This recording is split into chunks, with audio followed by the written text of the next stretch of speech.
They'll blanket you in Wi-Fi and profit off the radiation. Congregation collecting the people for that Satan. I keeps it blazing, cause I can read between the lines. I ain't blind, we unwind what they're really saying. Genetically modify what you're tasting.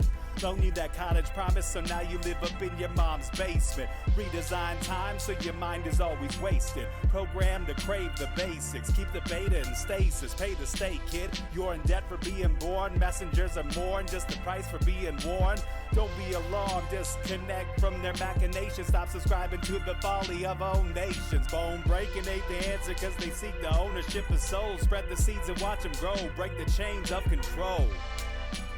Break the chains of control.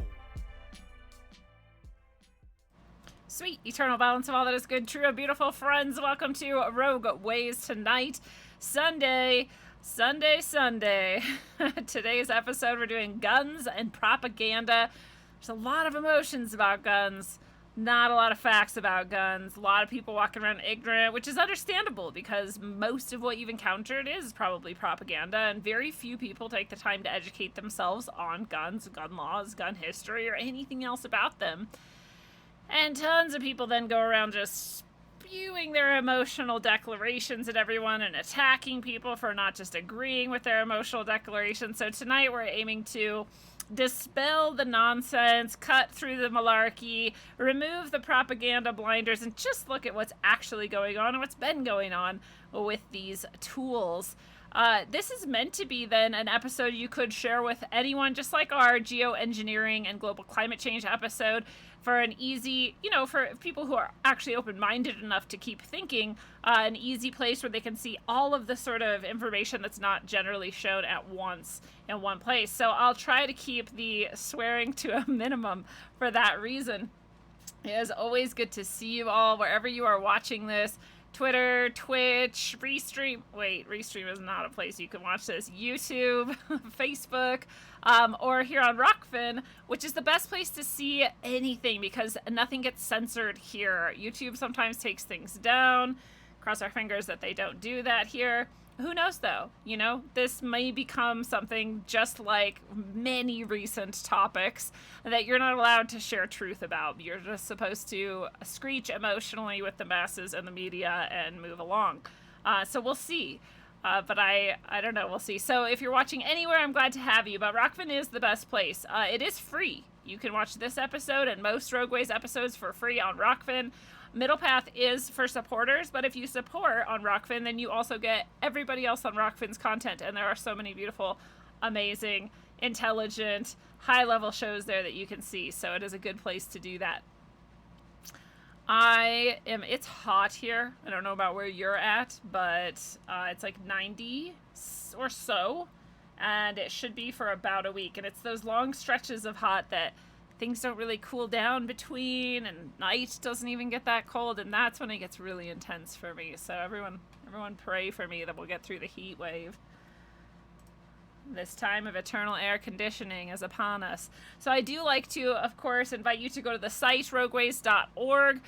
Rogue Soul Services is the sort of umbrella over all of the things I do, the books I write and have written, the spiritual support I offer via tarot, via guidance sessions where you can get messages and connect with your guides and allies on the astral and the spiritual realm, and all sorts of other things. So if you want to go, I do sound healing, I do I Ching readings, lots of stuff there that you can grab and support the show while receiving so much beautiful spiritual connection and guidance for yourself. I also have the orgone that I create and the books that you can buy directly from me if you don't want to buy them on Amazon or Barnes & Nobles or some other major site like that. You can get them straight from me, and I will inscribe them and sell them to you. So you can just click here on Orgone Books and More to get to that area. And this is also where you would buy your One Day of Brightness ticket. I'm so excited. It's just less than a week away now because it's Saturday this time instead of a Sunday. So this coming Saturday, June 18th, myself, Catherine O'Shea, Gin of Gin and Tonic Wellness, and Ellie Molina will all be together. We will be celebrating the summer solstice. The healing will be intense. The knowledge and wisdom shared will be intense. You will get messages and connect to your guides. And You will learn how to be psychic yourself in various ways. You will be able to open your spiritual pathways a little bit more. And you will, of course, receive all kinds of information, teachings, wisdom. It's going to be fantastic. There are 15 tickets left. It's not that many. Traditionally, we sell out every time. So if you're considering going, you may want to grab your ticket now. There are just 6 days left this coming Saturday. It is virtual. It's on Zoom. You can hop in and out if you need to. It's recorded, so anything you did need to miss, you would be able to still catch on the recording afterwards, which is sent out to you later that day. Very excited always. If you've been, you just know it's such a beautiful day. It is so refueling, refilling. It's just like the energy we need, the alignment we need to just go coasting through the rest of the year until we get to our fall equinox celebration. So come join us on the one day of brightness this summer solstice. Well, it's in celebration of the summer solstice. We often can't do it on the solstice itself, or nobody would be able to go. It's so cool to connect with you all. We are going to have, we just saw Catherine the other day. Friday, we had a show with Catherine. We saw Jin last week as well. We're going to see Ellie this Thursday. And so we'll connect with her. So you'll get a little sneak peek of each of them if you haven't seen them before on the show or elsewhere. And these high-level, beautiful practitioners, teachers, and guides will be with us. It'll be very exciting.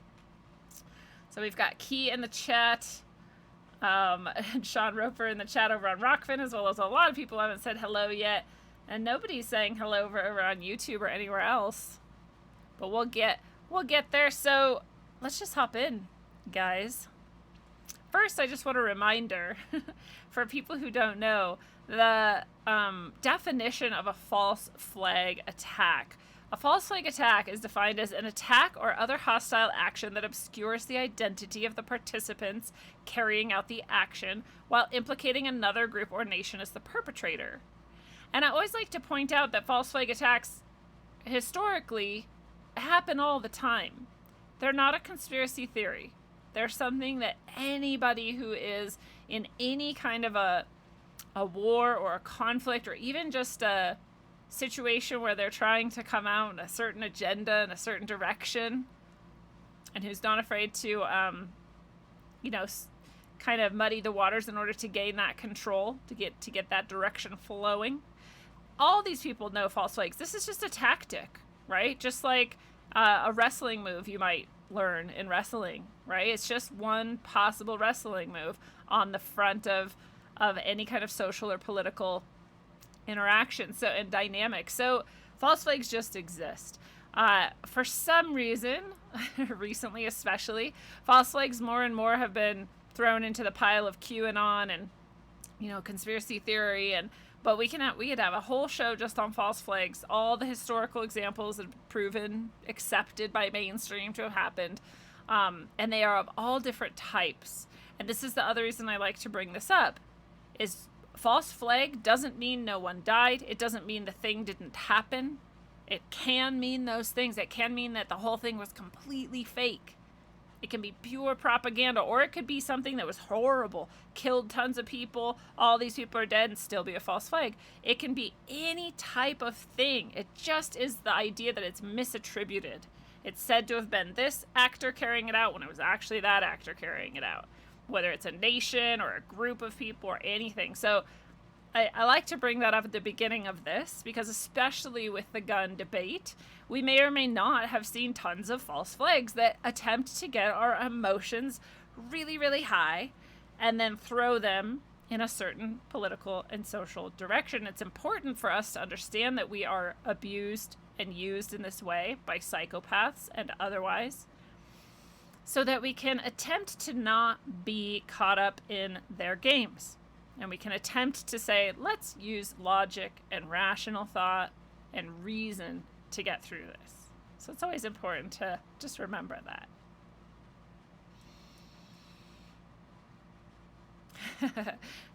Key says, can we get an example of a false flag? And completely, with no coincidental intention at all, the Robb Elementary School shooting recently took place. There's a lot of questions about this that make one wonder, could it have been? Is it possible in this reality that this person was either an actor themselves or that they were set up in some way, invited to do this, funded to do it, given the weapons to do it. Who knows? Not me. I don't know. I can't pretend to know. And anyone who could pretend to know would be lying to you or deluded. You can't know that he wasn't. We can't know that he was a false flag actor. We have no idea. All we know is we are told this happened by this person, Salvador Ramos, and that this person shot his grandmother earlier and then went into this school and shot all these kids and shot all these parents. That's all we know, is that we are told these things. We are told, of course, that he used an AR-15 style rifle, which is interesting. We hear AR-15 a lot. And now we are on to AR-15 style, which is... And let's just get to the bottom of this right now. What does AR stand for? Anyone could look this up, but they don't. Oh, it turns out AR... Oh, I don't want a PDF, you bastards. Let's try this one. It turns out that AR doesn't stand for assault rifle. It stands for Armalite rifle. Armalite rifle is a brand. Armalite is the brand name. So the first thing we see in issues like this, real or not, false flag or not, doesn't matter, is that they are using an AR-15 almost exclusively. Very interesting. Why might that be true? If it were, and we're not saying it was, if it were a false flag, why would they choose AR? Because they can then easily spin this and say, assault rifle. An assault rifle is suddenly this new term we have that is thrown around constantly for years now. And it's always convenient that many of these mass shootings that have occurred over time have been by people who choose to use an AR-15. And that we can then pretend the AR means assault rifle when it doesn't. It doesn't mean that at all. Despite that we don't even understand what AR-15 means generally, and almost no one talking about this will be able to tell you what AR stands for, Canada is now proposing gun bans, pistol bans specifically, handgun bans specifically. Specifically, Canada, led by Justin Trudeau's moral panic, has frozen sales of these handguns and may force a buyback or a mandatory giving back of your handguns in Canada. Somehow this makes sense to people, even though Canada is a completely different country, thousands of miles away from Robb Elementary, and having absolutely nothing to do with anything that happened that day. Or did they? Maybe all these people work together internationally. Who knows? I don't know. So Canada is now looking at banning guns. Of course, because that has been mentioned and things don't move fast, people have run out and bought a lot of guns. And people always point this out. In the wake of these types of shootings and the threat of further gun control, we often see huge spikes in sales, leading some to wonder if it's the gun manufacturers who might be behind some false flags sometimes, if those were things that happened in this manner. It could be. It wouldn't be a bad way to sell. It would be a horrible way, but you know what I mean? It seems effective. I personally am not of that opinion, but I see the logic in it, and it is technically possible. Either way, Canada banning handguns in the wake of what is allegedly a mass shooting using a rifle, which is a long gun, is a very interesting, very nonsensical and irrational choice. We also see Chile. Chile's new socialist president is calling for a total ban on gun ownership. A total ban on gun ownership. And this is what's very interesting, is we see a lot of socialist and communist movements end up banning guns, which is interesting because most of the revolutions and things that install socialist and communist political parties and movements used guns to get there. But then when they get there, they don't want people to have guns. I wonder why. There must be a reason. That's a historical trend. That must be a reason to that. Chile, again, having nothing to do with the U.S., allegedly, nothing to do with the Robb Elementary mass shooting, allegedly, somehow uses this event to call for banning completely gun ownership. And of course, in the US, where the shooting actually took place, we see senators bipartisanly announce gun control, stricter gun control. It's incredible. We have a billion laws in the US about guns. Who can buy them, when they can buy them, where they can buy them, which guns they can buy, how many of them they can buy, how many bullets they can buy, whether they can be automatic or semi-automatic. Another thing that most people don't know how to describe or define and cannot define. All of these things, whether you can own them after having committed crimes that are violent or felonies, whether you can own them with like certain mental illness, going on and diagnosed. All those things already have those laws. What further laws do we need? No one asks that question. No one's even asking what further gun laws are they suggesting to impose upon us.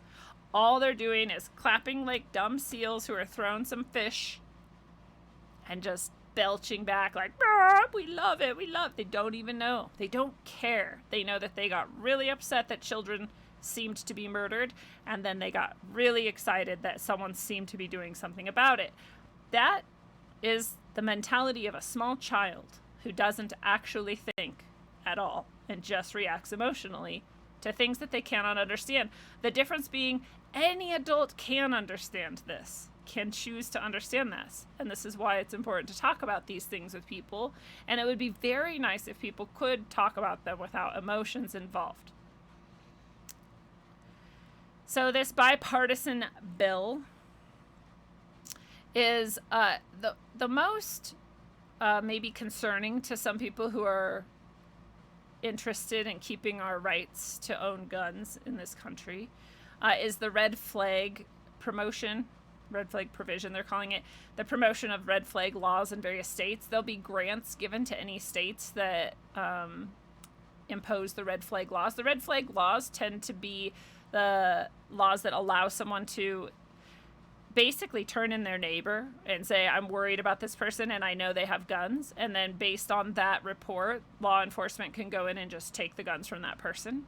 So the thing that is concerning to many is there's no due process to this. There's no investigation to this. Anybody can just report anybody. In fact, no one even needs to report you as being any kind of a concern. Law enforcement themselves can report you for themselves and then go take your guns. I mean, it's obvious why that would be concerning, especially with the current state of what seems like very heavy political use of justice systems in our country. Right? Various courts, various trials, various things that very clearly are targeting a specific political party or movement. And so to think that these things aren't used against people or aren't used with deep corruption is insane. It would be insane to assume that these won't be used inappropriately and corruptly. Because we see already any side you're on, doesn't matter, left, right, center, out of the ballpark completely, you know that corruption exists and happens from police departments, from courts, from all throughout our system. So you cannot tell me that making it easier for any random person to come in and take your things based on no evidence at all is a good idea. That's insanity. So offering my tax money to any old state that decides to start using the red flag laws, supposedly, as they're supposedly called, that's crazy to me. That's unfair, it's inappropriate, it's rife with corruption, it absolutely will be used politically and worse. And maybe it is a slippery slope. Maybe it does lead to more and more confiscation and suppression of guns and gun ownership and gun use. Who knows? But it is bipartisan. It's apparently so many Republicans supported it that it can't even be filibustered. So we'll see what the House does with it. That was in the Senate. And this is an article from today. And so red flag laws are in these states currently. This is in 2019, so actually I don't know how many more have adopted them since then. There are, of course, the left coast, Colorado, which is questionably blue somehow ever since mail-in voting happened, from what I hear. A bunch of the East Coast, especially heavy liberal areas, some of those Midwest heavy liberal areas, and Florida, surprisingly. So, and maybe there's more. But the argument is that these red flag laws don't work anyway, right? Sometimes they're used against people because because people are racist, right? They'll be like, oh, that person's a Muslim. They must be a radical Muslim, right? Or I just don't like that person, or they just make me nervous, or I don't fucking like them because they stole something from I lent them a hammer and they never gave it back, and so I'm going to do this. Like, people are petty. I don't know if you ever met people, but a lot of them are very small-minded and petty in heart. So that's scary. But yeah, we also criminals don't report that they have guns. So like, I went and bought my guns and I had to give them all my information and get a background check, and I'm now registered as, having a gun and how many guns or whatever, and that's something known by the state. Criminals, on the other hand, including, I used to be one, right? And I could have gotten a gun and no one would know. It wouldn't be registered to me. Anyone I know who ever did enough crime and drugs and like spent enough time in the dark areas of life knew that you could get a gun too. My Johnny has told me that in literally his high school parking lot, people would drive up and have like a trunk full of guns and bombs, like big guns. And that shit isn't registered. So red flag laws could definitely get guns taken away, perhaps often unfairly, definitely without due process, and will never reduce the amount of guns that criminals have. So that's especially why people are concerned about red flag laws, and that's what this bipartisan bill, seemingly in response to this shooting at an elementary school in Texas, right? Or was it New Mexico? Whatever. Down south. Pretty sure it was Texas. All of that is in response to this event, which may or may not have been as supported. So let's go back to AR, since this is the gun they always use. They always use the AR, which is, again, Armalite rifle, but people think it stands for assault rifle. So let's look at the definition of assault rifle. I will point out that a week ago, I went to, I think it was Merriam-Webster. I admit I can't actually remember which dictionary site it was, but whatever site it was, they had this first part that I'm highlighting here and about to read to you, but they did not have this second part. So if that was added, I mean, they love to change definitions. We saw them change the definition of vaccine, the definition of herd immunity. They've changed a lot of definitions over the past few years, just like Orwell knew they would eventually. But here, they seem to have added to the definition of assault rifle. What the actual definition is, and always has been, is any of a various intermediate range magazine-fed military rifles, such as the AK-47, that can be set for automatic or semi-automatic fire. And let's be clear, when you buy one, if you're not military, you're not highly trained, you don't have the right credentials, you're not going to be able to set it to automatic. You don't get to buy an automatic rifle. I mean, they exist and you can. It's very hard to do most of the time, right? Normal people don't often have access to these things. You go to a gun store, you buy a rifle, it's semi-automatic. That's you can get bump stocks and whatever, I don't know. That's whatever. But when they say it can be set for this, they just mean military style rifles and military rifles can be set to automatic and semi-automatic. In fact, the whole definition hinges on that this is a weapon of literally war and the military. You cannot go get an assault rifle, generally speaking, not in the United States. They add then this new part of the definition. This is the new part, and this is because all their whole propaganda spiel only works if they can say that this is true. So they added this part. A rifle that resembles a military assault rifle, but is designed to allow only semi-automatic fire. Again, this would be for normal people. You can go get one. It might look the same, and even though it's a totally different gun in that it's semi-automatic, not automatic, we're still going to call it an assault rifle, even though it doesn't fit the definition. The definition is a weapon made for war, made for military people, that is automatic and semi-automatic if you want to change it and make it less bullety, lower firing rate. So this is really misleading. And so when people say assault rifle and they say these weapons don't belong in the hands of da-da-da, well, they maybe don't, and that's why no one has them. And that's why none of these mass murders used an assault rifle. None of them do. But the news and the people who don't care and the people who want to take your guns or reduce your access to them or whatever you want to call that, those people don't care about being honest or true, right? So they're not going to look too deeply in who funded Ramos or whatever and who gave him $5,000 rifles and who gave him all of that stuff when he made zero to no money and lived as a pauper with his grandmother and couldn't even pay his phone bill. I don't know, maybe there's ways that I don't understand, but that's an interesting thing. They're not going to look into that. They're not going to tell you what assault rifle actually means. They're not going to tell you what AR stands for. They're not going to tell you what automatic and semi-automatic are, because those things don't help them reach their goals. Their goals require you to be ignorant, and they require you to be emotional. So that's what most people are, is ignorant and emotional. I was too, until this came up a long time ago. I want to say like 4, 5, 7, 10, I don't know how many years ago this debate struck and raged just as heavy as it's raging right now. And people were saying things and I was like, I don't know. I've never looked into it. I've never been anti-gun. I've never been super pro-gun. I've just not known about guns. So I did what the responsible adult mind should do, and I went and looked into it. What is all this stuff? What is semi-auto? What is full auto? What is AR? What is a rifle? What is a handgun? I mean, I knew some of those things basically, but like I wanted to know. I went looking at all of the things that we're looking at today here, and I had to come out the other side with the conclusions I came out with based on the evidence I saw, not random screeching in response to really horrendous seeming crimes.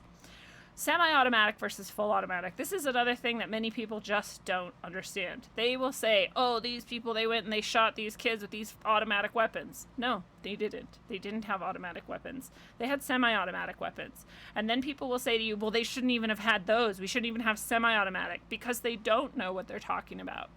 So a semi-automatic is one trigger pull, one bullet. You pull the trigger, one bullet comes out. You can pull the trigger again right after that, but the human finger can only go so fast, right? And the gun can only go so fast. It's a reload and shoot. You could go pretty fast. So it's not automatic.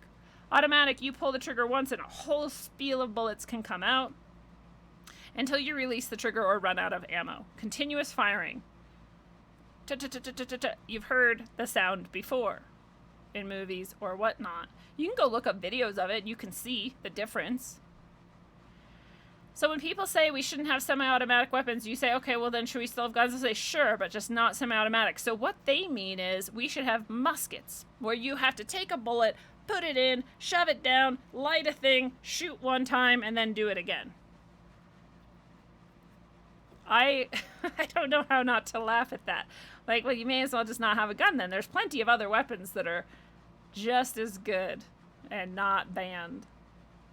And once you go down this route of banning things, we'll see what happens. That's one of the things we're going to look at. So that's the difference between semi-automatic and fully automatic.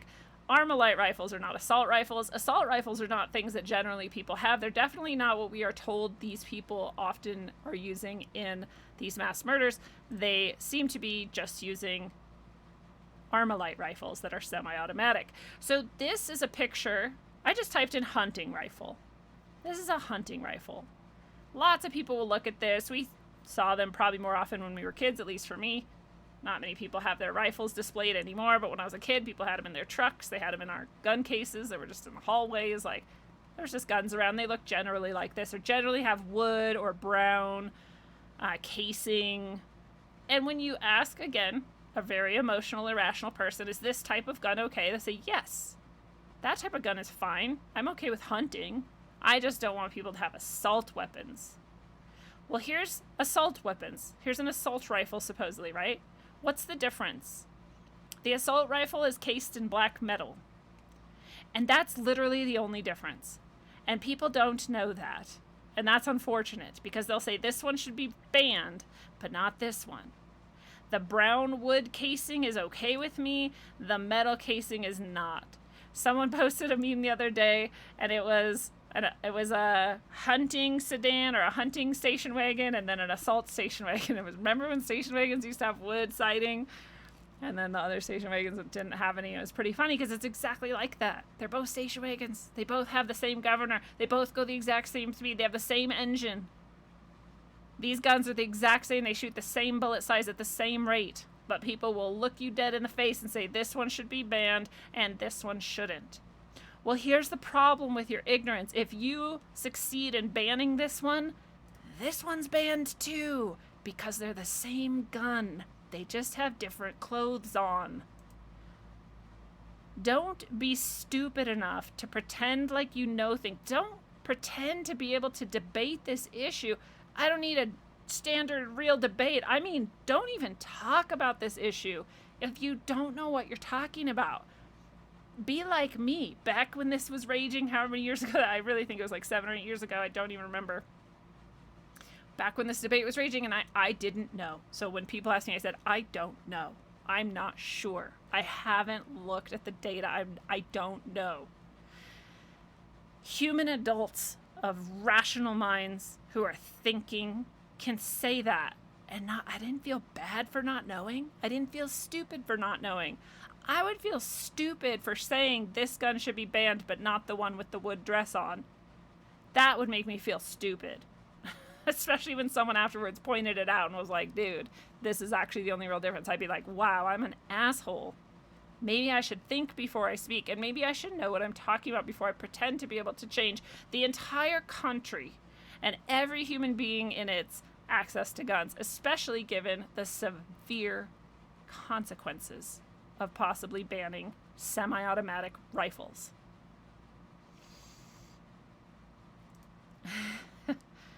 So, this is from Activist Post, as you know, one of my favorite sources of news analysis and otherwise. And it says the federal government's own study concluded that its ban on assault weapons, and they put assault weapons in quotes because they understand that they didn't actually ban assault weapons. But anyways, I digress. Did not reduce gun violence. I repeat, their own study. The government who lies all the time. Again, no matter what party you're from, just look at history and go, yeah, the government lies a lot. Okay, so the government that lies and creates propaganda, yes, it's legal. Smith-Mundt Act. Obama brought it back, said it's legal. We can create propaganda and propagandize our own citizens now. That government concluded that the ban on assault weapons didn't reduce gun violence. If they're admitting it out loud, it really doesn't reduce gun violence. It might be surprising to some people, but just basic logic would tell you, of course it didn't. Of course it didn't. The people who are willing to just wantonly take a gun and kill or shoot at people or cause violence with that gun, those people aren't well, and they don't care what laws exist. So of course, banning these doesn't change that those people will still find them, will still kill with them, and will still not care what you think about it. That's the definition of a criminal. They don't care about your laws. I don't know why that's surprising for people, but apparently it is. Apparently it's very hard for people to understand that really basic fact. They will go off about it, again, if they're not thinking adults with rational minds who can take information and actually respond to it. They will go on and on. Well, we have to do something. Okay, well then let's do something that makes sense instead of something that doesn't. That would be like a really basic starting point for adults. Oh, we have to. Okay, well, if you calm down, we could more quickly do something rational. That's kind of the definition of rational. So, we're seeing more possible legislation specifically against assault rifles, which we already don't tend to have and are not what's used in mass shootings, that will actually serve to ban regular rifles, semi-automatics that are not assault rifles, Armalites and other brands. We're seeing more and more in that in the wake of these possibly false flag, possibly not false flag shootings.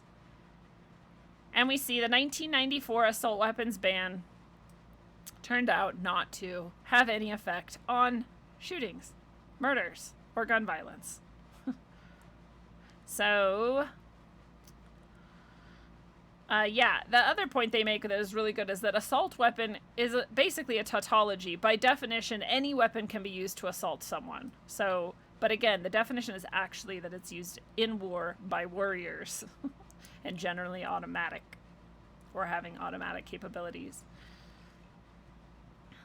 Yes, and as Thomas Sowell has pointed out, the guns politicians choose to define as assault weapons typically are no more dangerous than others that are not specified. And that's exactly why it concerns people, because again, if you end up banning one type of gun, you have every reason to ban all the rest of the types of guns. People are like, well, no one should have that much firepower. Like, why? Why should no one? And when you say that, do you mean the cops? Because you clearly think they should have it. Even though generally the people making this argument are also the people who said cops have too much power and that we should ban all cops or whatever, defund them and kick them out of town or something. But at the same time, again, tends to be the same people will say that those should be the only people with guns. And then if not them, the military, they should be the only people with guns. So you don't actually mean no guns. You mean no guns for quote unquote regular civilian people. And then what you really mean is that the government should have the monopoly on violence.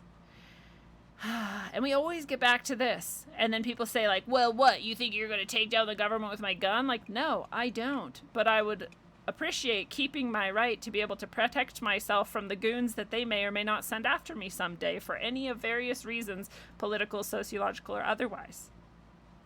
That's what I would like. I would like to keep that small, tiny, low rate of fire object that allows me to at least have some chance of defending myself against the people with the guns. That'd be neat. That's actually part of the argument of what the Second Amendment was even for. I'm not doing that. We could do a whole show just on the Second Amendment, what we mean by militia and all of that. Not concerned with that today. Today we're just concerned with understanding the argument for and against gun legislation and further laws and banning and suppression of gun ownership.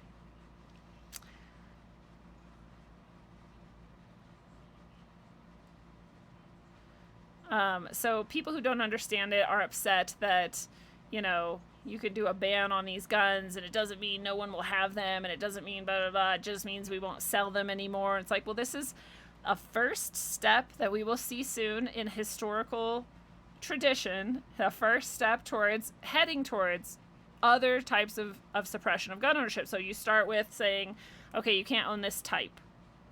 And then you go into what Canada's doing right now. Okay, we're going to buy back your guns you do have of that type.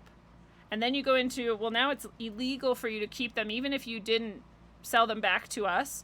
Now it's mandatory. You have to give them back to us. And if we find out you have them, it's a felony or we take you to prison or whatever. Right? And then after that, it's no one can have any guns, period. And then after that, it turns out genocide every time. This is the progression every time. You have to wonder, why do the psychopaths want you to have no weapons?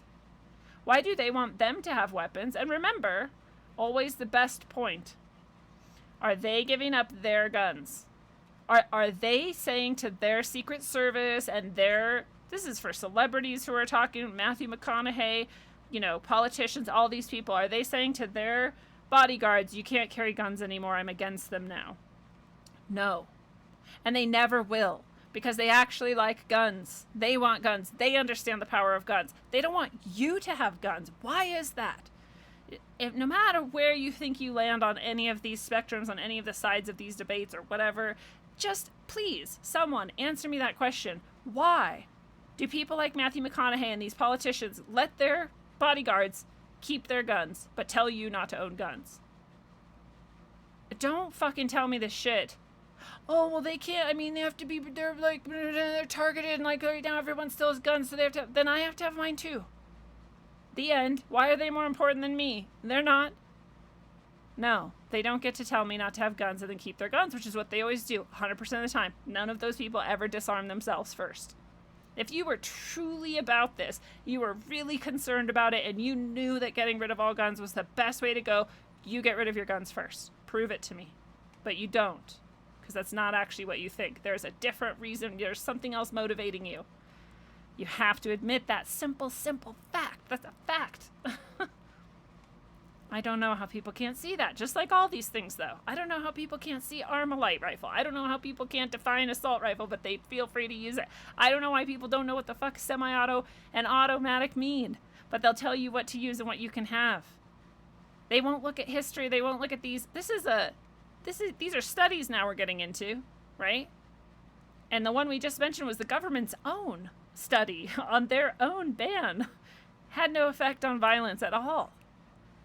That tends to be true across the board in many countries all over the place. So here are some key findings. This is by the RAND Corporation with objective analysis and effective solutions. And who knows how biased or unbiased these people are, but they do seem to be pretty neutral. Their questions were, what does the scientific evidence say about the effects of various firearm policies on societally important outcomes? And what steps might policymakers and other stakeholders take to improve the scientific evidence based on how gun policies affect outcomes? So basically, what do we know based on evidence, and what more evidence do we need? Because we're not sure yet. So here's some of their key findings. Of more than 200 combinations of policies and outcomes, surprisingly few have been on the subject of methodologically rigorous investigation. I'm not surprised. There's a reason why we would not want to be super clear and honest about the research around guns and violence, because it tends to show us that more people having more guns at a higher rate of training is the safest possible way. Not restricting, not having gun-free zones, just more people well-trained, healthy with guns. That tends to show over and over again. And you wouldn't want to say that if you were trying to take the guns away. So, of course, the research gets a bit muddy. Notably, research into 5 of the examined outcomes is either unavailable or almost entirely inconclusive. So, furthermore, available evidence supports the conclusion that child access prevention laws or safe storage laws reduce self-inflicted fatal or non-fatal firearm injuries, including unintentional and intentional self-injuries among youth. This is true. This is great. This is a great example of having guns and responsibly owning them and using them. Let's point out, again, criminals might not do this, might not care about this. People who are responsible gun owners, I've never met a responsible gun owner who doesn't have a very, very strict usage, putting away, cleaning, keeping it stored, heavy safe, can't get in there. Nobody could accidentally get in there. It's hard. I have a hard time getting into my safe. Like, it's hard. I have like California level of safe requirement. That's my safe. It's impossible. You can't explode into it. You can't cut through it. Like, it's ridiculous. That's my safe. And most gun owners I know have something like that. Again, I've never met a criminal who kept their gun anywhere but in their like belt loop or under the seat. It's much more dangerous. So it's true. If we have laws about that and we try to get more and more people to use safe storage, less kids die. This is because when kids find guns, they tend to misuse them.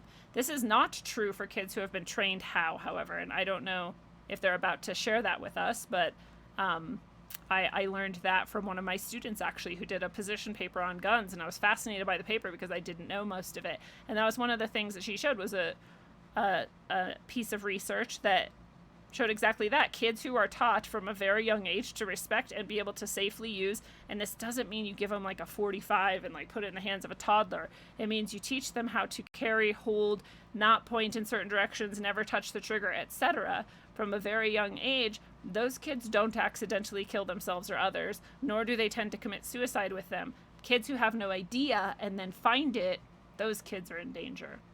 One more piece of evidence that indicates that healthy, responsible, strict gun ownership and training in the use of guns is safer. Not just for kids, but adults too.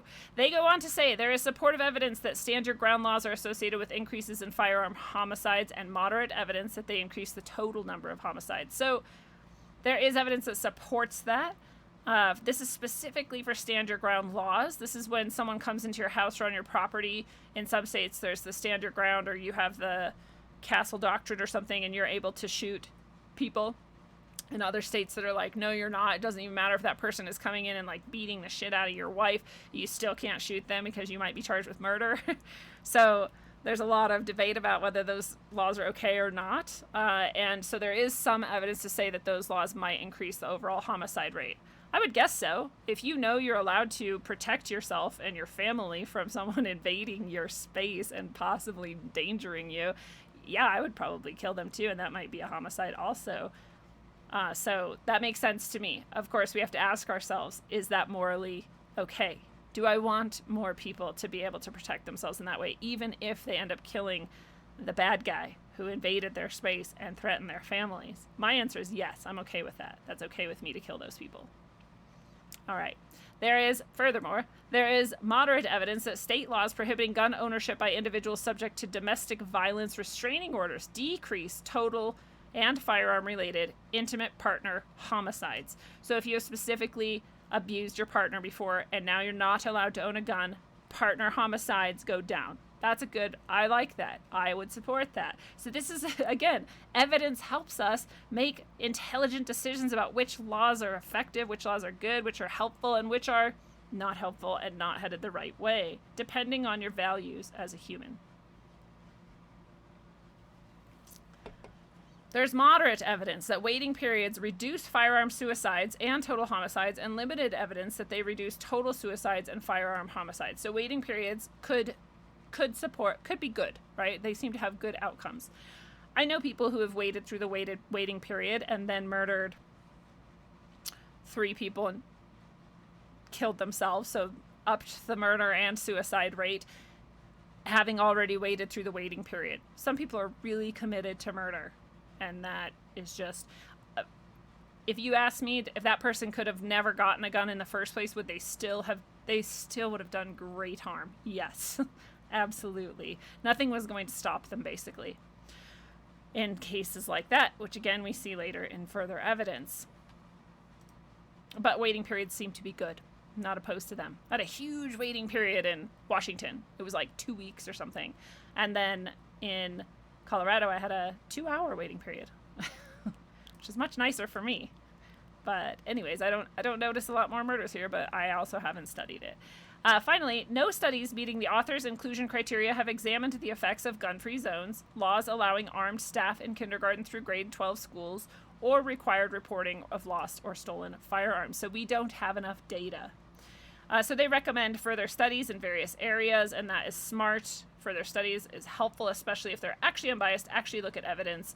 And again, they said meeting our criteria. And so sometimes you look at studies and you go, oh, your sample size was 12 and you had no double blinds or whatever. There's like lots of reasons you might not accept a study, or who funded it, etc. So we don't seem to have enough data on gun-free zones specifically, or laws allowing armed staff in kindergarten through grade 12 schools. I'm going to tell a couple stories now. One, for those of you who know me, I am a master teacher. I have a master's degree in teaching itself from one of the highest and most prestigious and competitive programs in the United States. I got a 4.0 in that program.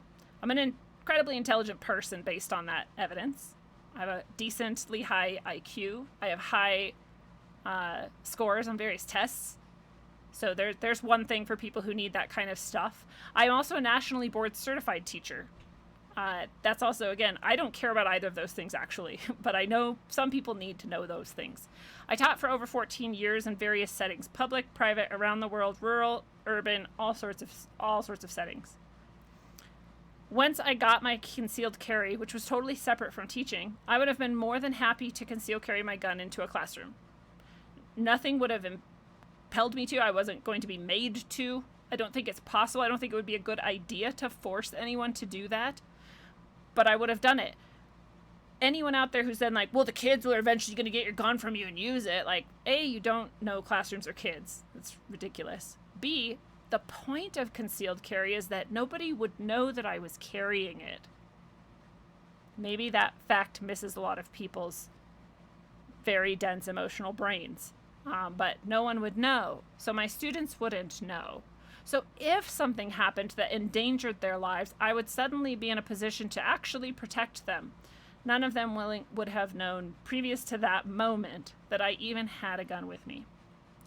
All the other teachers could choose to or not choose to conceal carry. Up to them. But we can't. We are disallowed from it. It's a gun-free zone specifically.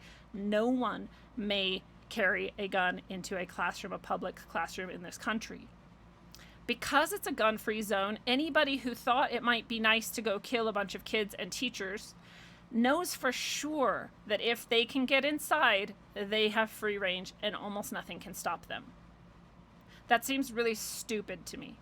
I never liked that as a teacher. I always felt unsafe I shouldn't say that. It's not like I went around feeling like we were going to, I think school shootings are incredibly rare.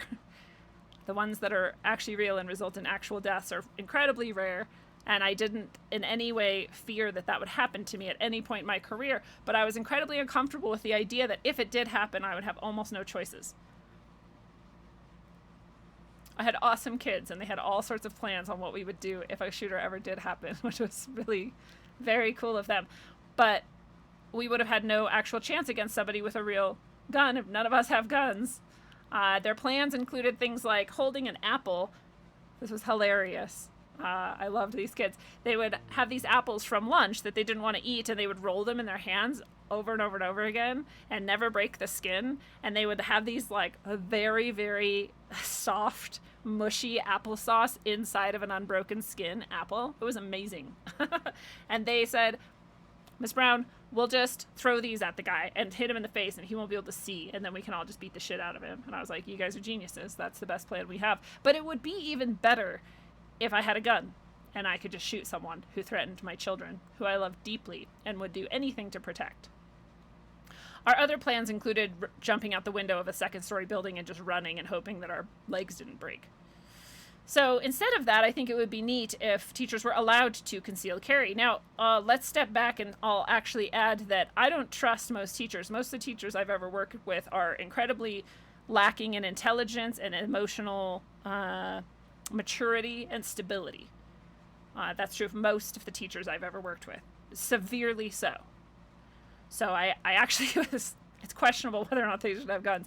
But genuinely, I don't think that they would suddenly snap and kill people. And I think that they would, if they chose to conceal carry and take it to school, be much more likely to protect themselves and children. That they at the very least seemed to genuinely think that they cared about kids. So, you know, that's what I really think is no children should be in public schools. They're horrifying places. But if we are going to be there, I think it makes sense to just allow the choice for adults to conceal carry if they would like to.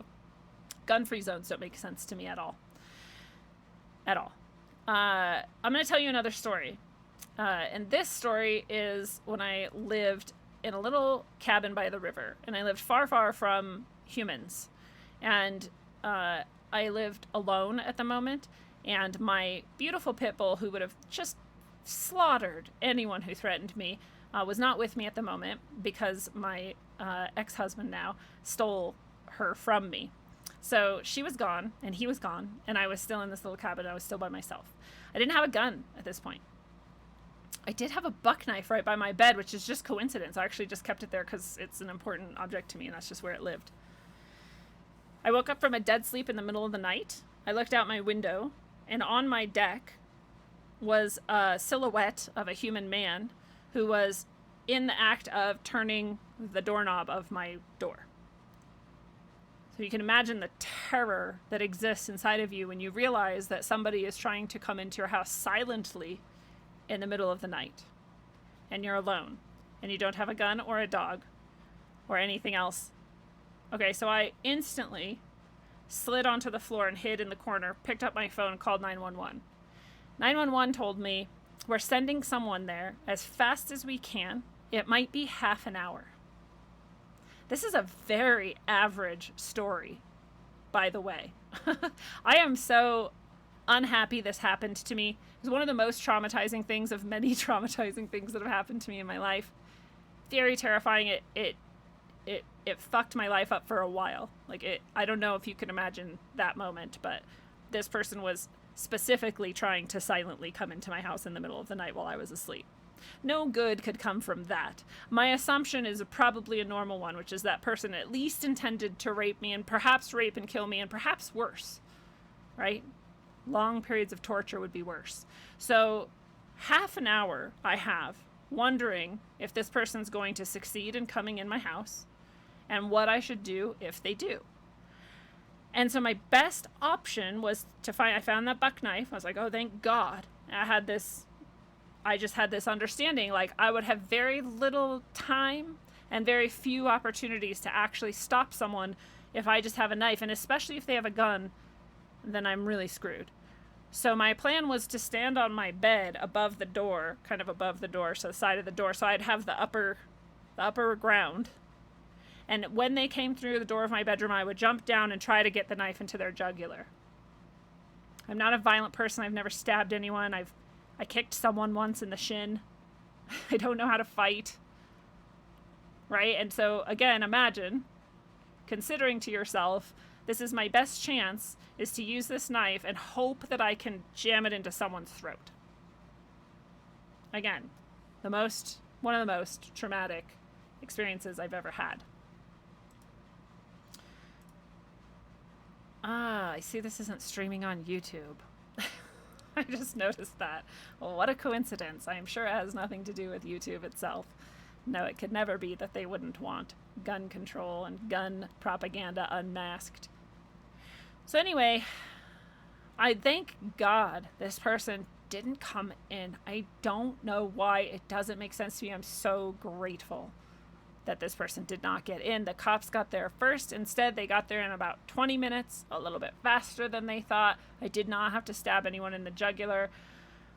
I left that night and I didn't come back to that cabin except with other people and to get my stuff out. And I sold that property and left. That's how much it affected me. I was like, I can't safely live in the woods alone anymore. I actually went to buy a gun instead. I was going to stay and I was going to get a gun and I was like, I'm going to shoot a motherfucker if they come back. And I went to the gun store, and this is the opposite of what most people think. And so if there's people out there who still aren't convinced about one side or the other and they're still listening rationally, take this to heart. I went to the gun store and I said, I would like a gun. And they said, what kind? And I said, I'm not sure. And they said, for what? And I said, self-protection. And they said, why? If you've never owned a gun, you don't know what kind. What makes you think a gun is good for self-protection? And I said, someone's tried to get into my house the other night. And they said, are you willing to murder somebody? Murder isn't the right word. Are you willing to kill someone and take their life with this gun you're about to buy? And I said, no. And they said, then we're not selling you a gun. And that was a great, that was a beautiful thing that they did. That was so good. Because I was in the middle of terror, in the middle of trauma, very emotional, super terrified. And I just wanted a gun. And that is not the right time to become a gun owner. It's not the right way to become a gun owner. And they knew that. And they were responsible human beings. And they didn't sell me a gun. So people who are like, oh, these people are just trying to sell whatever they can and they just capitalize on da-da-da. I've never experienced that. I've only experienced gun sellers and gun stores and people who are incredibly responsible human beings. Thank God. So I didn't buy a gun there. I actually didn't buy a gun for another handful of years. I actually went to trauma therapy and PTSD therapy, and you've heard that whole story and whatever, and I got much, much better. And then I went and bought a gun and trained how to use it and eventually got my concealed carry, etc. That was the time to get a gun. Once I was healthy, rational, not in trauma response. That was the right time. Thank you so much, Bran, for the tip. I love you as well. Thank you for your support. I'm very lucky that nothing transpired that night. I'm very lucky that I wasn't sold a gun right in that moment. I'm very lucky to be here today and to be able to share all of this with you. So again, when people are like, well, cops will have the guns and cops will take care of it. Cops are sometimes half an hour away, right? Well, nobody needs that. And even if you do, you only need what? Are you going to give me a musket in that situation? And I'm going to hope to kill this guy with a musket if he comes in to rape and murder me? I don't know. I don't know what people think, but what I do know is that most of them haven't thought. So moving on. Evidence concerning the regulation of firearm design, sale, and carrying on fatal mass shootings in the United States. This is a study. This is from 2020. And the summary says, we use data from the FBI's supplemental homicide reports and other publicly available databases to calculate state-level annual incidents of fatal mass shootings for 1984 to 2017. Negative binomial regression models were used to estimate the associations between changes in key gun laws and fatal mass shootings. Handgun purchaser licensing laws and bans of large-capacity magazines were associated with significant reductions in the incidence of fatal mass shootings. Other laws commonly advocated as solutions to mass shootings, comprehensive background checks, assault weapons bans, and deregulation of civilian concealed carry firearms, were unrelated to fatal mass shootings. This is interesting, perhaps, until we again go back to that first definition we looked at, which is the false flag definition. If even some of what we call mass shootings are false flags, then everything we have related to data about this is thrown out the window. And this is what makes it really difficult. And historically, governments who seek to disarm their populations tend to carry out false flags. You can look at the very real, very documented, absolutely true Operation Gladio and other specific false flag doctrines and policies that said the government planned to carry out various shootings in order to promote these ideas, these emotional reactions, and install these laws. Hegelian dialectic doesn't exist for no reason. It exists because that's what governments and people in power tend to use. They create a problem, like a mass shooting. They see your reaction, your emotional reaction. They're especially good at pumping that up with the media. And then they offer you the solution. And it doesn't matter if the solution works or not, because at that point you're already not thinking, and you just lash out for the solution that you think will work, even if it doesn't. So it's hard. We can have studies like this, and we can wonder, is it? Is it true? So their findings suggest that laws requiring firearm purchases to be licensed through background checks, process supported by fingerprints, and laws banning LCMs are the most effective gun policies. Well, we already have those anyway. So even if there were no false flags and all the shootings were real, and by real I mean exactly as described by the media. I don't mean anything else but that. So even if that's true, we still already have fingerprint laws, large capacity magazine laws, we already have background checks, and we don't have a lot of loopholes in those. Almost none. Almost everywhere. So it wouldn't matter anyways. So moving on. This is from Freedom First Network. And they're debunking the lie that cities, states, and countries with strict gun controls laws are safer. In fact, it's almost exactly the opposite. But we hear this lie all the time, especially in the media, especially in times like these where people are emotional, screeching, and incapable of rational thought. Key points out Operation Northwoods was also similar to Operation Gladio, in which false flags were proposed. I think Gladio was mostly in Italy. Northwoods was in the United States. And these are documented, again, historically. You can go look them up. Go look up Operation Northwoods and Operation Gladio.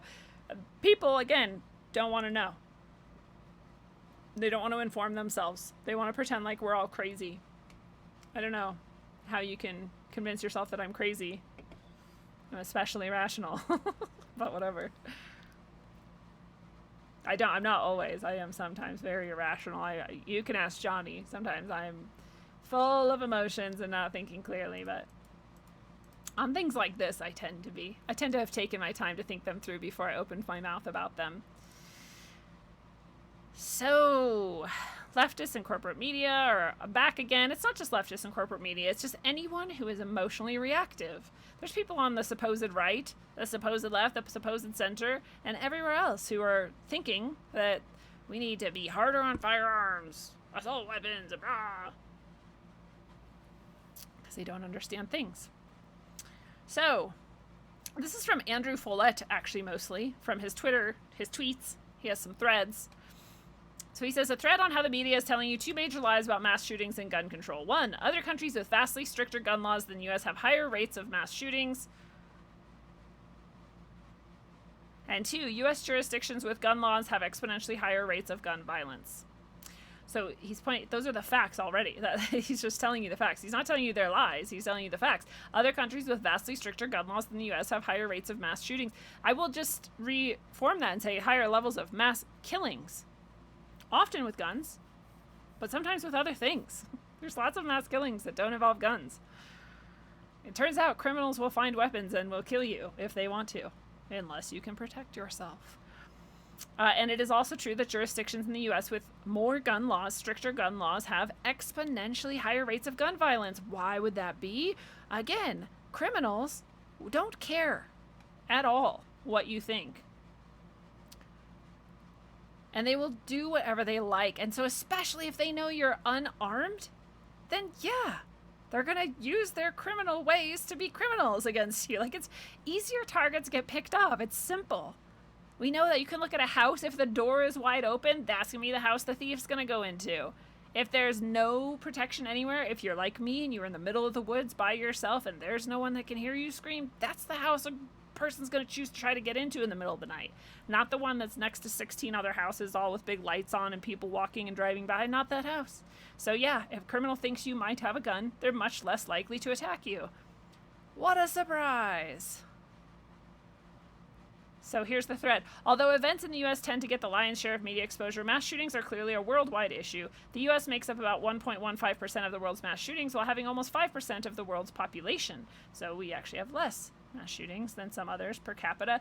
Out of 97 countries with data, the U.S. is 64th in frequency of mass shootings and 65th in murder rate. That's out of 97 with data. We're 65th. That's not that bad.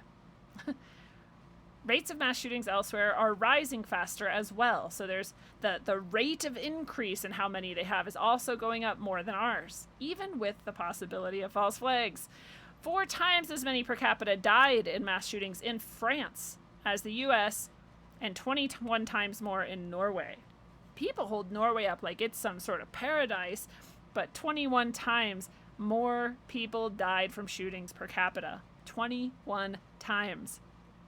In addition to those fairly nice-seeming nations, Finland, Germany, Israel, Italy, Spain, and Switzerland also have higher mass shooting death rates. These are all places that, again, sometimes people will laud as being so much better than us, so much brighter than us, so much more socially responsible than us, but they're like killing each other higher, but let's not look at that part. That part doesn't matter.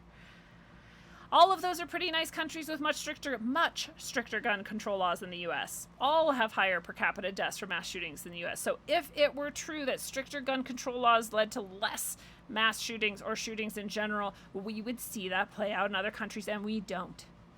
According to the 2018 study surveying data over an 18-year period, the U.S. is 64th in the world in terms of mass shootings per capita, out of 97 with data. If anything, our policy structure is actually pretty good at preventing this by global standards, especially relative to fairly nice countries of the type we want to compare America to.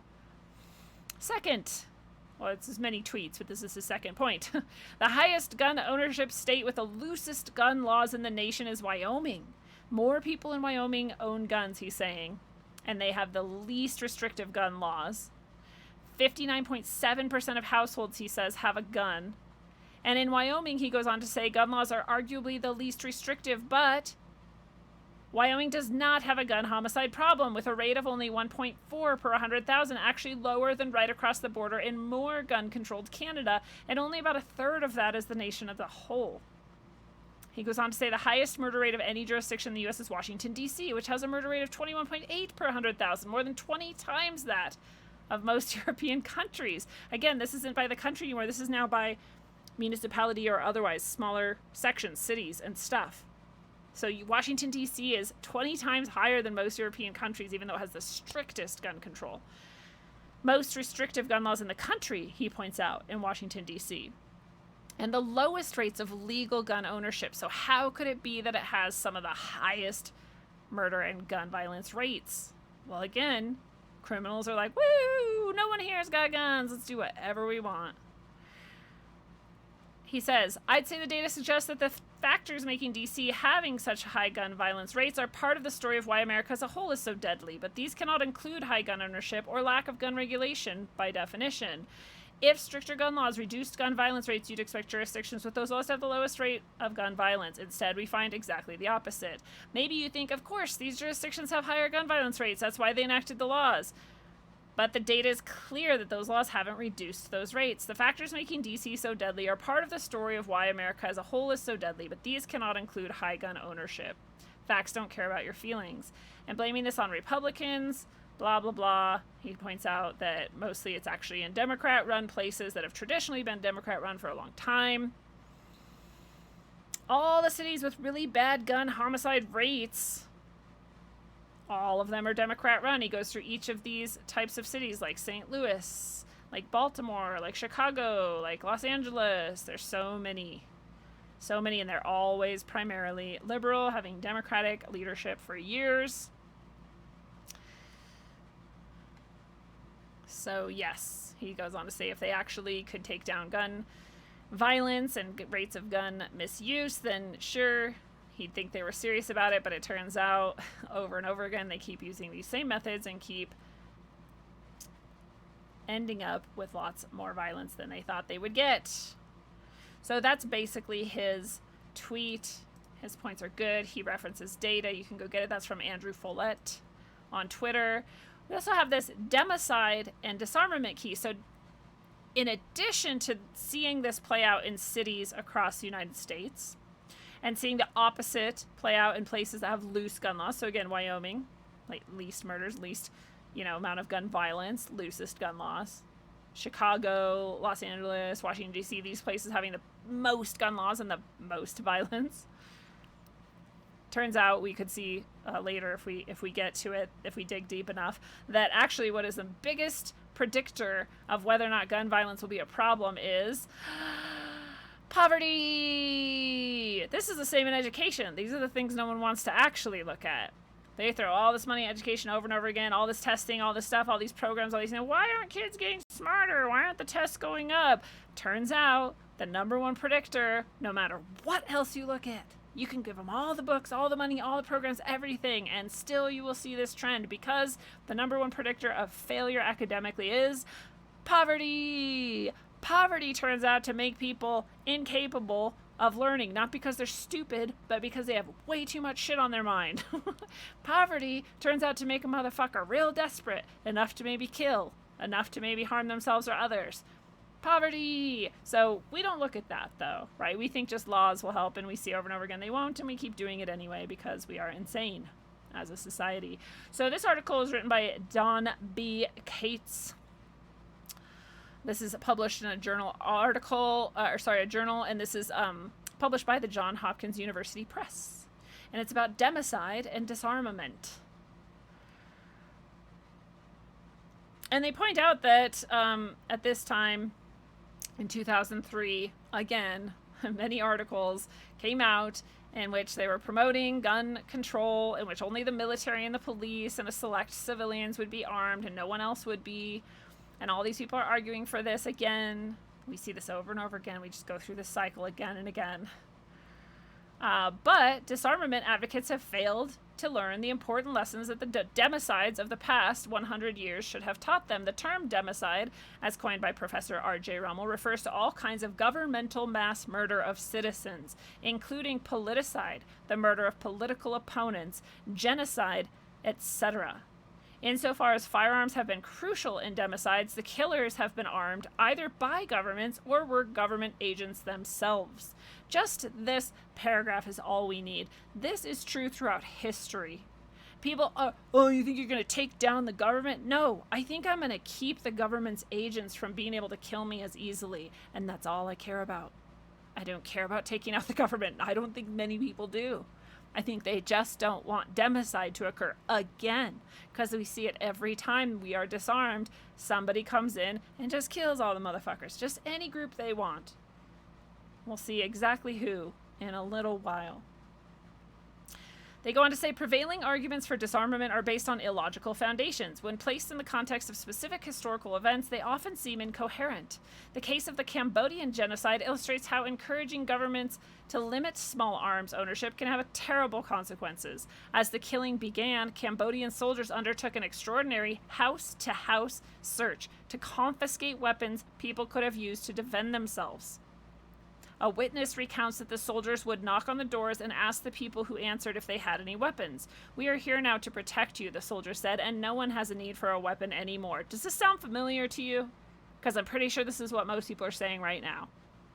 He goes on to say people who said that they kept no weapons were nevertheless forced to stand aside and allow the soldiers to look for themselves. Of course, the soldiers, unlike disarmament theorists, did not actually believe this, and they proceeded to slaughter approximately 2 million Cambodians. This is just one example. This person goes on to say this example is not unique. All 20th century democides involved civilians disarmed either by long-standing gun bans or ones specially adopted to facilitate the killing. Thus, the concept of disarming everyone except the government is completely backwards. Not including wars, governments murdered more than 170 million disarmed civilians in the 20th century alone. That is not including wars. But we don't care about government mass murder. We care when some false flag motherfucker shows up and kills like 6 people or so. Now the whole nation is up in arms and everyone should care and everyone should cry. We don't care that we bombed the shit out of Yemen for fucking decades. None of that matters to us. It just matters this one thing the media put in front of our minds, and now we're upset, and now no one should have guns, even though literally every time genocide, democide, politicide occur. Evidence shows, they go on to say, that lowering the rates of gun ownership does not lead to lower murder rates. Let's say it again. Lowering rates of gun ownership does not lead to lower murder rates. Murderers will murder you. They don't care what the weapon is. If you have a weapon to use instead, they're unlikely to murder you. It's so easy to understand, actually. It's crazy. We could read this whole article. It's a really good article, actually. This is called, again, Democide and Disarmament. It's written by Don B. Cates in 2003. And it's published by the Johns Hopkins University. Johns Hopkins is super mainstream, very much pro-agenda, probably wants to disarm you.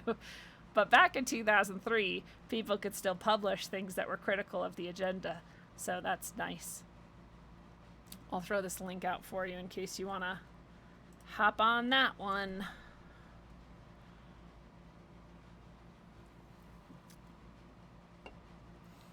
Good question. Key in the chat on Rockfin says, but what about Randy Weaver, for instance, at Ruby Ridge? The problem with the government is that even if you defend yourself, they just keep coming.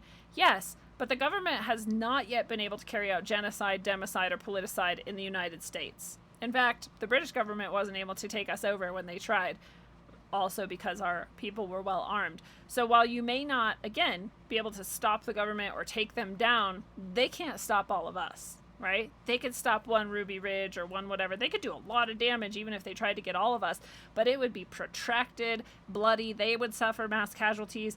They don't go for that type of shit. They go for the easy shit. That's why they try to disarm people over and over again. It's a great question. It's a great point. Mass murder without guns turns out to be a thing in our next article, written by Clayton E. Kramer on August 7th, 2019. This is on nationalreview.com. He says, there is much focus this week on the role of guns in mass murders, but the history of such atrocities teaches us that other methods can be just as effective. I don't know why that's surprising for people. You know, what we saw in Britain when they banned guns, and you can't have guns, is that people started using knives, and then they banned knives, and then people started using other things, and their murder rates have just gone up per capita. So yes, if you want to kill someone, you'll find some ways. So this person points out, common methods used throughout our history include axes, hatchets, blunt objects, knives, hanging, drowning, poison gas, poison fire, and aircraft. Where there is an evil will, there is a way. So we could read this again and go through all of these ways that there was mass murders where multiple people, 32 people, 60 people, 87 people, 15 people, all kinds of numbers of people killed by all kinds of weapons. If you're a mass murderer, you're gonna find a way to mass murder. Cars driving through like groups of humans. We've seen that even recently. I won't stress the point anymore. It's just, people will always say, well, what about Japan? They don't have mass murder. Yes, they do. They have mass murders with people with knives. You just ban a knife. Someone's gonna make a knife. It's real easy to make. It's so stupid. What, are you gonna just ban everything and you'll spend your whole life just searching everyone's home for possible things of weapons? Why don't you just straitjacket all of us, give us rubber shoes, and start spoon feeding us? I mean, like, what is the point of life then? You cannot really think that this is a good idea.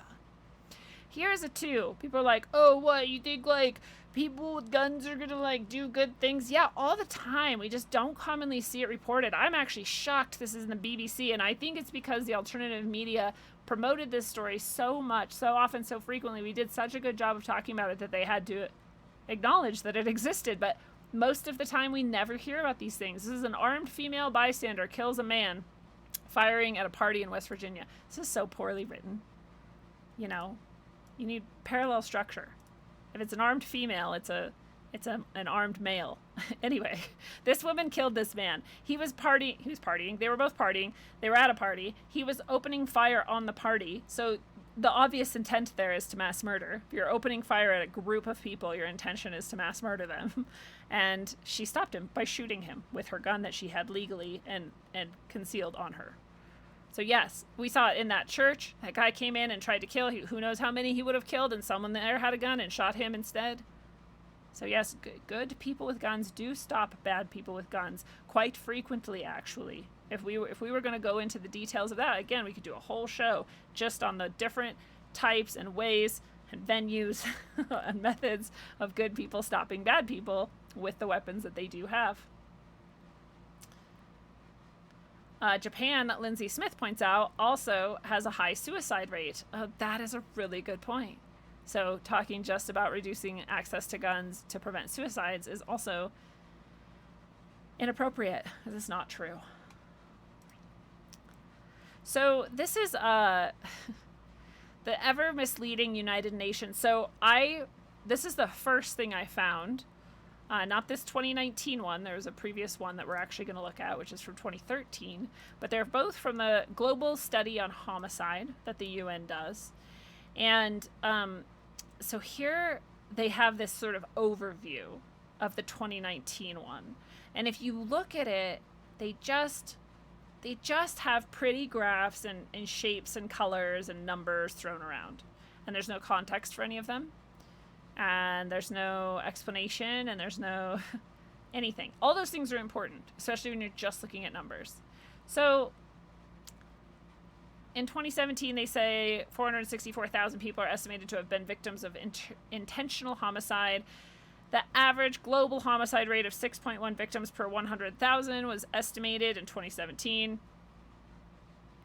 You can actually find in this how they got these numbers, what their methods were, where they calculated it, what their definitions are, but they don't tell you that right off. So you just look here and you just see these, oh, here's a large woman next to a small man, so women are murdered more than men overall. I don't even think that's true, but we're just going to go with that. 90% of all homicides were committed by male perpetrators. But we could reshape this, we could reform this, we could look at it with some context, and we could say, well, most of the time men are the ones who are fighting or outdoing or acting. Men tend to be the more active species, part of the species, sorry. They're more often in things like gangs and, other... I mean, men are the ones doing that. So it's silly to say that. It's like the same as if you were going to say, like, most grass was cut by men. About 90% of grass was cut by men. You're like, well, I mean, yeah, men tend to be the ones doing lawn stuff. Like, I know we're supposed to pretend like men and women have no differences and whatever, but, like, we all know there are. So, of course, most are men. It doesn't actually even mean that men are more violent. In fact, if we were going to look at just violence, I don't even know for sure if women might be more violent than men. If you counted violence as things like attacking psychologically with fists, with kicking, or with other methods, maybe women would be. I'm not sure. But yeah, I can buy that men would be, but we're not looking at context at all. So this is my point with this 2019 edition and this method they're presenting it here to you and to most people who would even get this far to look at this. Is they're like, oh, just look at pretty pictures and numbers. Don't think about the context. Don't think about the definitions. They, for example, again, say firearms were involved in more than half of all homicides worldwide. Okay. How many were involved in the defense against homicide? How many were involved in the defense that even precipitated anyone trying to commit homicide? Are those important facts? We could just as easily say, houses were involved in more than half of all homicides. So should we get rid of houses? Clearly no. But this is the danger in just throwing information at people, not having any sort of context at all, not looking at definitions, and not understanding the data, which is their goal. They would like you to just come here and go, oh my God, women are just killed and men are just killers and everybody's using guns is bad. I mean, that's what you would, if you were an emotional, thoughtless, irrational person, that is what you will take from this. Here's another misleading example. Homicide by region. They say globally there's 6.1 per average homicides by region, or whatever, per capita, per 100,000 people. But in the Americas, it's 17.2 per capita. But remember, we actually just saw in the United States, it's less than 6.1 overall, right? Or was it exactly 6? Anyway, it was right there in the average. But here it's saying the Americas. So automatically you're like, oh, America's so bad. Well, hold up. This includes all of Central America and South America. Many of those places are currently lawless nearly, right? We all know that. Those countries know that there's just massive amounts of people who illegally are running things and doing all kinds of horrifying danger or violence, murders. So yeah, if you're going to clump us all together, Canada, the United States, Central America, and South America, probably 17.2, but that is not saying anything about the United States. But what they want you to do, I think, is look at this and go, America's bad. Even some places like Africa, dangerous, bad Africa, right? That's how we're supposed to think of Africa. Even that is lower. Like, so it's crazy. So just looking at these data outside of these contexts will lead you to very strange conclusions that have nothing to do with reality.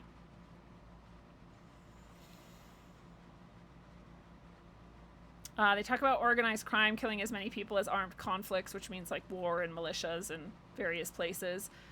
So, I mean, I don't know the difference between organized crime and unlawful militias and whatnot, whatever. They specifically just look at women and who murders them, but they don't look at men. Again, that's an intentional choice. And then they go into socio-political homicide, homicide linked to social discrimination, which we've seen how loosely they use those terms. They literally are calling the movie What is a Woman a transphobic, hate-filled attack. I dare you to go watch that movie and come away with that conclusion. Literally all this guy does is ask people, what is a woman? I mean, if you can't ask that question and get an answer, I don't know. I guess if that's hateful, then I'm a hateful person too.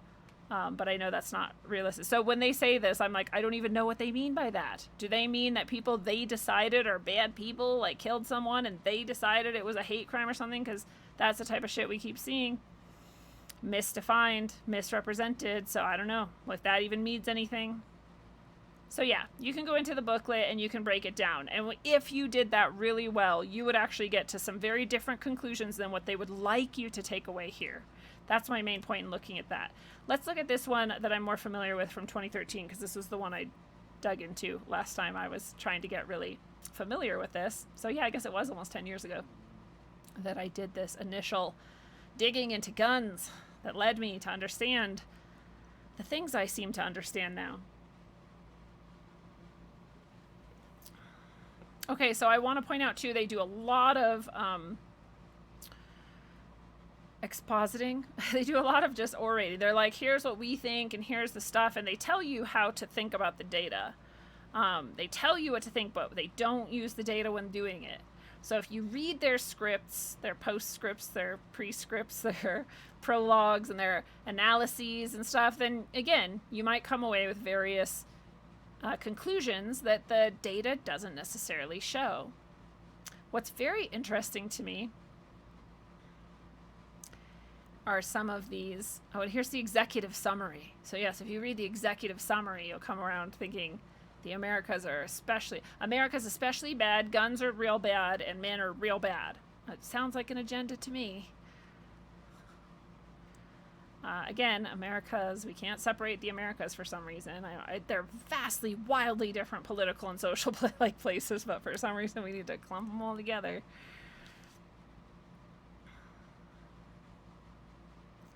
Okay. Still going on about women and Americas. I swear we're getting somewhere here. All right. Homicide mechanism by region. The main thing, so this is one of their goal.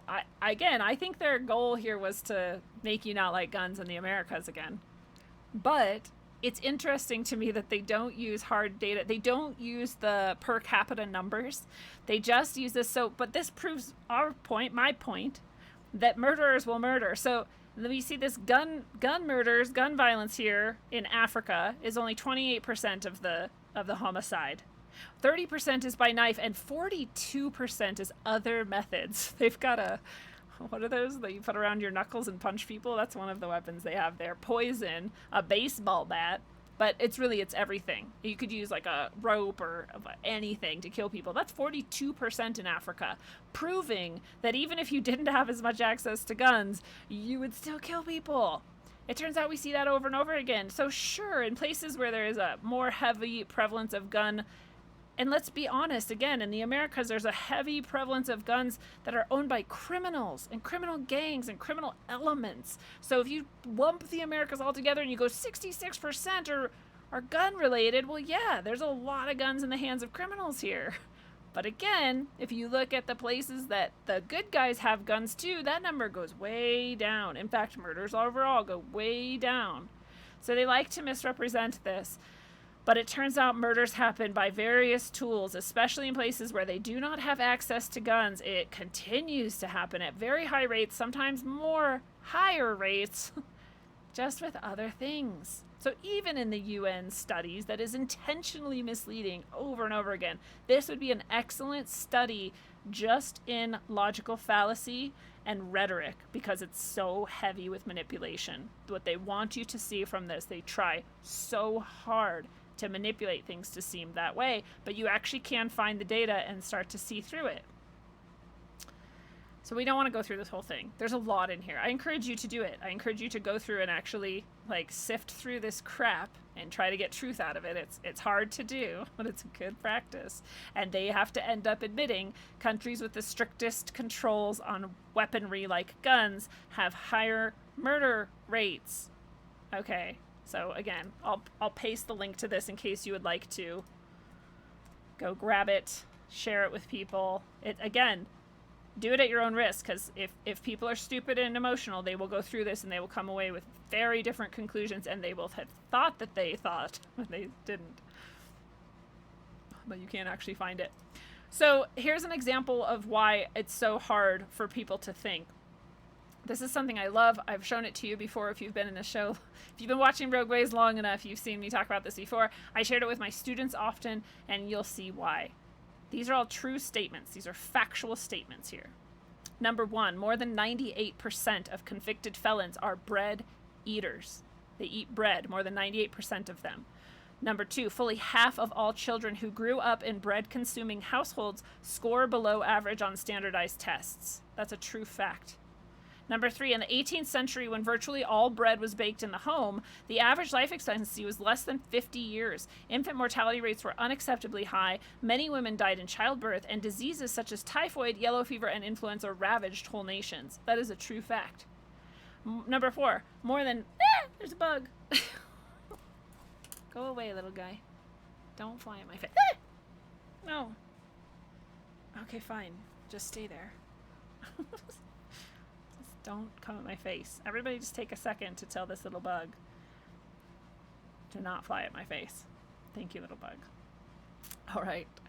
Number four, more than 90% of violent crimes are committed within 24 hours of eating bread. Can you believe it? Bread, by all intents and purposes, is exceptionally dangerous. We should ban bread, because bread is it is associated with convicted felons, with scoring lower on standardized tests, with bad outcomes of childbirth, with high disease, violent crimes. I mean, bread, look at this one. Number five, bread is made from a substance called dough. It has been proven that as little as 1 pound of dough can be used to suffocate a mouse. Just a pound of dough. The average American eats more bread than that in 1 month. He's not wrong. Again, obviously this is meant to be elucidative of our elucidating how we can use statistics. Please don't fly at my face. It's very distracting. He's just crawling up the screen slowly. He clearly likes the light. Okay, anyways. Clearly it's meant to be hilarious, because none of these things have anything to do with one another, and that is the point. We can look at these UN studies and all of their fancy little pretty graphs and things, and be like, yeah, some of these things are true, but does it matter? What does it mean? Are these things actually causative or connected more deeply, or are they just happening at the same time, like the bread eaters? And it's true. We've seen it. Bill Gates, one of his favorite books is How to Lie with Statistics. No matter what you think that says about him, it's true. People lie with statistics, very much so. Here's one example of it, and this one is meant to be very obviously ridiculous so that you can see how easy it is to make something sound bad when it isn't bad at all.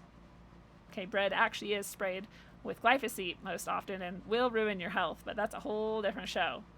So instead of all of that, but again, even by looking at the UN thing 10 years ago, I was able to see, like, actually, no, this doesn't make any sense. Gun control does not have any effect on violence outcomes. It doesn't protect people. In fact, it seems the opposite. So even someone who is intelligent and can look through and actually see the data through the trees and trees of propaganda, you can do that. But again, less likely to. Most people might just glance and come away with the bread outcome. But this site is different. This is called justfacts.com/gun control. This is the best I've ever found at literally just showing you the facts. Not just statistics, but like things that actually matter in context. So this is just the guns owned by civilians and law enforcement. They're actually pretty similar. Please don't fly at me. Oh, God. Oh, God. I'll have to hurry this up so I can get away from Mr. Bug. But Angie A has tipped me in Rockfin Chat. Angie, I really appreciate you so much. Thank you for the tip. I love your guys' support. Just you being here and commenting and all the discussion that's happened in the chats is already cool, and the tips are just gravy on top. Keeps the show going, keeps me going. Angie says, I used to be afraid of guns, then all 3 of my kids joined a youth shooting team, and I ended up taking a course to be a rifle instructor. My husband is still a coach for the team. It's good to know young people who know gun safety, and when the crap hits the fan and food prices soar, I won't have to go vegan. Haha, good point. All good points. Andrew, you remind me that schools generally used to teach gun safety and gun usage and had shooting ranges in them and taught target practice and things like that. Accuracy and whatnot. So we stopped doing that very conveniently. We removed all the shooting ranges from schools, and then the mass shooting started. There were actually guns everywhere all the time when my parents were young. And nobody seemed to shoot anybody, really. You can look at the numbers. In fact, it's really interesting. It was pretty late in our history, pretty recent, I should say, that supposed mass shootings supposedly started happening, if they are not false flags. So good point. Good point, Angie. All right, so we tend to own the same amount of guns as law enforcement in our country, which I am happy about. That not just cops have the guns, and that we have the same amount of guns as them. Dude, now I'm afraid to drink my soda. What if he crawls in there? It doesn't have any sugar in it, though, so it's just stevia. He probably doesn't like stevia. There's a lot of stuff I don't care to go into on this just because it's not... You can go look at all of it. None of it disproves anything I'm saying. I don't want to go through shit we've already gone through or things that don't seem to matter. In a 2019 Gallup poll, gun owners stated they own firearms for the following reasons. Most, 63%, say they have it for protection against crime. One of the best reasons to have a gun. 40% they say they have it for hunting. Second best reason to have a gun. And 15% say it's recreation or target shooting, which is also cool. It could be a hobby, right? All of those are good reasons to own guns. There are no other categories here. So those are the reasons people stated. And they just list some facts. How many murders? 16,000 or so in 2019. 12,000 were used with firearms, etc. Let's see. 0.5% of households had members who had used a gun for defense during a situation which they thought someone almost certainly would have been killed if they had not used their gun for this protection. That amounts to 162,000 such incidents per year and excludes any military or police work or like security guard work. So that's a lot. That's enough. I would say that 162,000 lives saved or more, because there may have been multiple people there being protected with that gun, is a pretty good reason to keep guns. If we just looked at that fact, I would say that that's worth it, right? For me. Again, especially because, God, I can't believe we haven't even... There's a way easier way to keep kids from getting killed at schools, and we've already covered it. But that's just one way. We could also have way more security and protection, like Oh my God, we could do a whole show just on this. It's so ridiculous that people are just like, nope, the only way is to disarm the entire population. Anyway, we don't want to go through all these. There's seriously this is like the longest collection of facts about guns and criminal justice and the laws and what they do, the murder rates. Check this out. This is actually a really cool graph. Murder rates in Washington, D.C. and the United States in general. In Washington, D.C. specifically, it's right after they had the handgun ban and trigger lock law, right as soon as that became effective, murder rates skyrocketed. They went up to 80 per 100,000, and they had been down at 20 or so. And the national average in the United States in general stayed below 10. So in Washington, D.C. specifically, it went way up. And when they finally struck down that law, it went back down again. Again, it could be coincidence. There could be many other factors in that, but that's a pretty staggering correlation. Okay. We saw that same thing again in England and Wales. They had strict gun control law in 1997. Suddenly it goes up. It nearly doubles. They show the same thing in Chicago, blah, blah, blah. So there's a lot of cool stuff here. And I'm not going to go through most of it, but I'm just scrolling to see if there was any more that I really wanted to point out that were so good. I just love this site. Again, justfacts.com/gun control. The victims of mass shootings in the U.S. from 1976 to now have gone from about 80 to about, let's say, 140. It's a pretty significant jump. Again, we don't know why. It's not like more guns. Again, like we talked about, in schools there used to be plenty of guns all the time.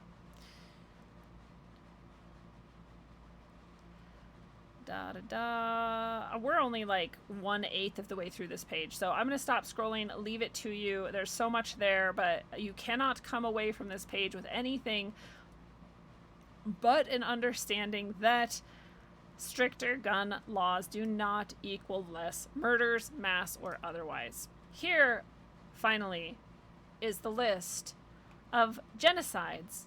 This is from jpfo.org. It was compiled in 2002. It may be missing some since then. I'm not sure. But it lists Ottoman Turkey, Soviet Union.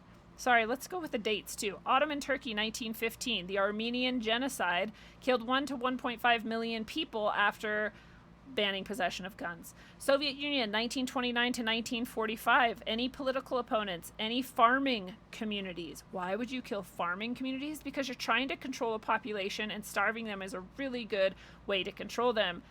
That's why we're seeing currently famines that have been engineered and controlled and created intentionally. But anyways, in the Soviet Union, when they were killing political opponents and farming communities, 20 million died after banning possession of guns. Nazi Germany and occupied Europe, 1933 through 1945. Political opponents, Jews, gypsies, critics, and people made examples of. 20 million killed after banning possession of guns. China, nationalist China, from 1927 to 1949, killing political opponents, army conscripts, and others. 10 million killed after banning ownership of guns. China, Red China, from 1949 to 52, 57 to 60, and 66 to 76, killing political opponents, rural populations, enemies of the state, 20 to 35 million. And so anyone who's like, oh, the government and police should have guns, they should be the ones that have guns and we shouldn't. They're not imagining, they're not understanding history. It's not like the government right now, as we know it, is going to show up at your house and just shoot you in the face. But as things progress and situations may get harder for people, they may end up killing 20 million people or more. Who knows how many millions of people, and they will do it for political reasons. They'll say political opponents, just like all throughout history. They'll say terrorists, they'll say outsiders, they'll say whatever they want to say. So if that's what you're supporting, is someone to be able to do that because no one can defend against it. No, you might not be able to take down the government, but you will be able to stop them from doing this if everybody has guns. So anyways, Red China, in that case, 20 to 35 million people after. Death penalty for anybody who supplied guns or had guns or anything. So yeah, they killed them too. Guatemala, 1960 to 1981. Mayans and other Indians and political enemies, 100,000 to 200,000. After first registering, then prohibiting carrying, then banning them all and confiscating them. Uganda, 1971 to 79. Christians and political enemies, 300,000 people after confiscating all guns. Cambodia, by the Khmer Rouge, 1975 to 79, 2 million killed of educated persons and political enemies. Killing especially after you had to have just licenses for guns and photo IDs and fingerprints. So they're where we are now, and they still pulled it off. But remember, we read about how they specifically went in and searched and took the guns and then killed them, even though there wasn't necessarily a law on the books. Rwanda in 1994, killing the Tutsi people, 800,000 after first registering and then having to justify the need for it, and then making it illegal to conceal, and then finally confiscating. There's always a slippery slope. It starts with permits, it starts with licensing, it starts with registration. None of those things are generally opposed, but when you get to the point where they start banning guns or even types or styles of guns, it generally throughout history leads to mass genocide, often in the tens of millions, more often than not. So if you support government having the only violence capability, murder capability, you support genocide, then please continue to be ignorant, irrational, emotional, and take guns away from those of us who are not. Finally, again, this meme is fantastic, showing the MS-13 gang members. One guy is asking, "Coming on the drive-by tonight?" And the other guy is saying, "I can't, I'm still waiting on my gun permit." Just like the bread statistics, intentionally ridiculous to make the point, people who want to kill you don't care about the law. Thus, the murder part of their plan, that's already illegal. If they cared about the law, then laws would definitely work. And the argument of, well, we have to do something, is an argument made by irrational, emotional, unintelligent, unthinking people. No, we don't have to do something. But if we choose to do something, let's do it as adults who have thought things through. I've offered suggestions tonight for how to keep schools safer. I could do a whole episode about it. I could do a whole episode about how very unlikely it would be that any teacher would leave a door propped open in 2022. But we're going with that's what happened apparently down in Uvalde. We could talk about it all night long. But the fact is, making them gun-free zones hasn't worked. Making schools gun-free zones hasn't worked. We've never tried allowing teachers to concealed carry. We might consider bringing back shooting ranges, bringing back gun education safety, and making that a primary factor, as we have seen that, again, people who are trained to use guns wisely and understand their function and how to be safe with them reduces gun violence, it reduces suicides, it reduces accidental murders and otherwise. And if we had a bunch like that, situations in which there were heavily safe, very intentional gun safety courses and things in schools, perhaps we would end up with a population that could defend itself more easily, both against mass shootings, false flags, foreign actors or otherwise, and all sorts of other situations all throughout the rest of their lives. All the places we see that have the highest gun ownership with the most gun safety classes, and especially in places where they are required to train with weapons and use them wisely, those places have the least amount of murder overall, period.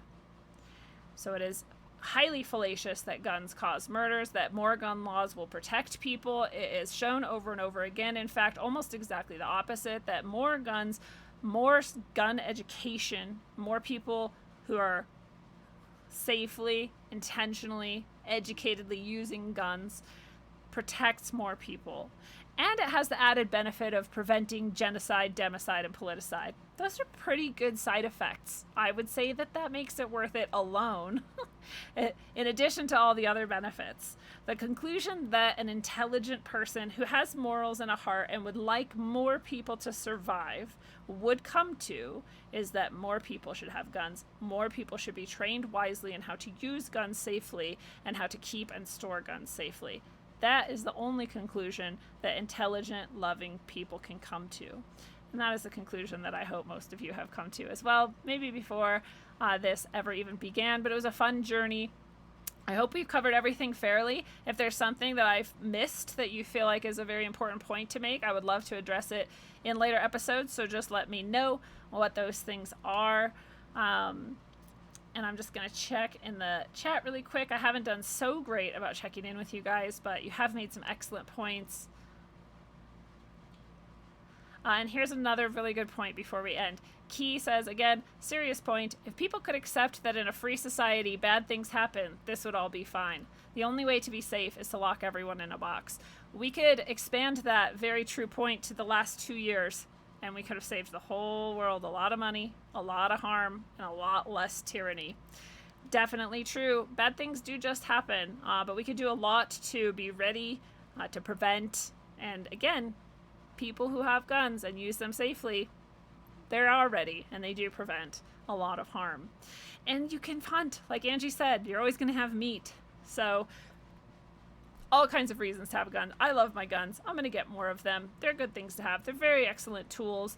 Like all tools, they can be misused. That doesn't mean we should take them away from all of the good people who use them well.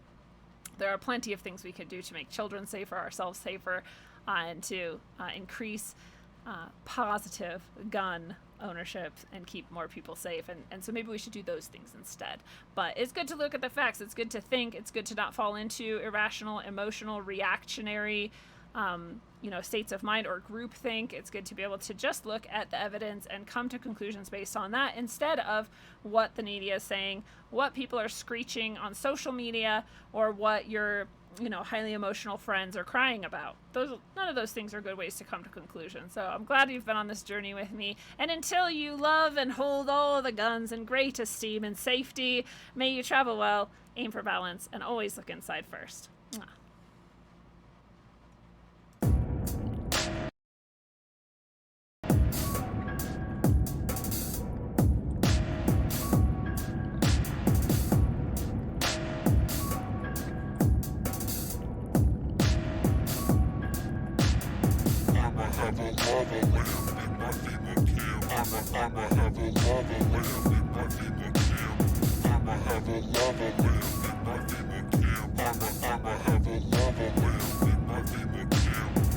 Domestic terrorists. They're not wearing masks. Domestic terrorists. It's that basic, it's that simple. And the question is, how are we going to really almost deprogram these people? These extremists, authoritarians, fascists, bigots, racists, nativists, even libertarians. They're not wearing masks. Let us never tolerate outrageous conspiracy theories. We'll desensitize them to what we have to do.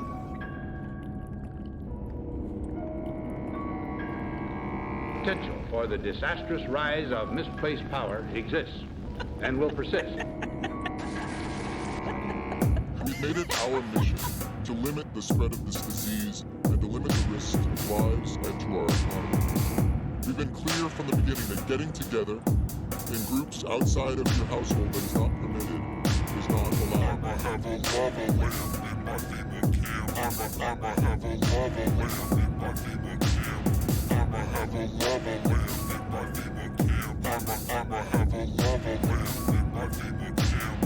And we need to make it clear to them that the vaccine is the ticket back to pre-pandemic life. And the window to do that is very narrowly. This nation, this idea called America, was and always will be a new world. Our new world. Today we're taking steps to confront not just the gun crisis, but what is actually a public health crisis. They're not wearing masks. You know the old expression about snitches? Well, in this case, snitches get rewards.